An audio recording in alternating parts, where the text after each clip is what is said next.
আপু,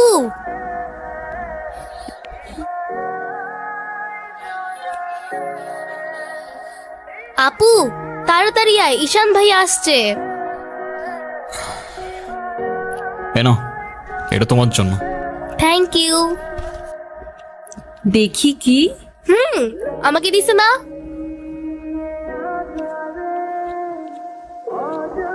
আসসালামু আলাইকুম। ওয়ালাইকুম আসসালাম, বসো। বাবা, ও ঈশান। হ্যাঁ, সে তো দেখলাম। কি করো তুমি? আমি এলএলবি-তে লাস্ট ইয়ারে আছি। ও, স্টুডেন্ট। তোমার উদ্দেশ্যটা কিন্তু আমি বুঝতে পারছি। জি স্যার।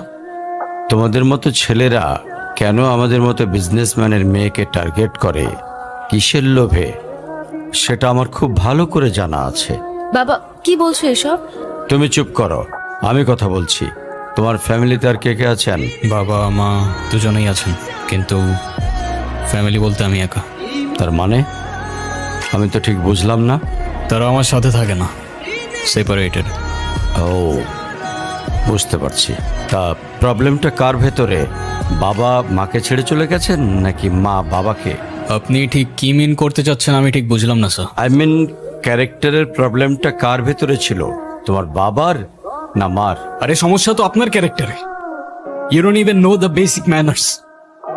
কিভাবে কারোর সাথে কথা বলতে হয় সেই ভদ্রতাটাও শেখেন নাই আপনি। আমাকে আসছে আমার বাবা মা নিয়ে কথা বলতে। আর হোয়াট ইউ মিন ভাই, তোমার মতো ছেলে? হ্যাঁ, কি টার্গেট করছি আমি? আপনার টাকা? অবভিয়াসলি, তা নয় তো কি? আপনার হয়তো আমার ব্যাকগ্রাউন্ড সম্পর্কে ধারণা নেই স্যার।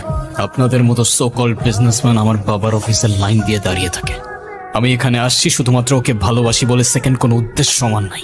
তুমি তো একটা বেয়াদব। তোমার ক্যারেক্টার সম্পর্কে আমি খুব ভালো করে জানি। তুমি রাস্তাঘাটে মাস্তানি করো, আর তুমি কি করে ভাবলে যে তোমার মতো একটা স্কাউন্ডারের হাতে আমার মেয়েকে তুলে দেব?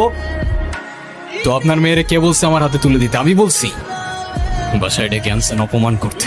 আপনার বাবা মাই তো আপনাকে ভদ্রতাটা শেখাইতে পারেনি। আপনি আসছেন আমায় জাজ করতে। বেরিয়ে যাও, এই মুহূর্তে আমার বাড়ি থেকে বেরিয়ে যাও। Get out! আপনি যদি মনে করেন আপনি চিৎকার করে আমাকে দমায় রাখতে পারবেন, then I can make more noise.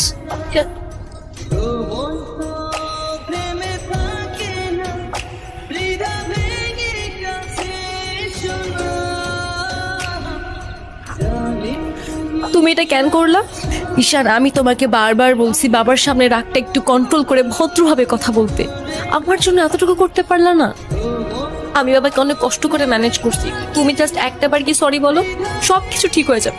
আমি কেন সরি বলবো? উল্টা তোমার বাবাকে বলো আমাকে এসে সরি বলতে।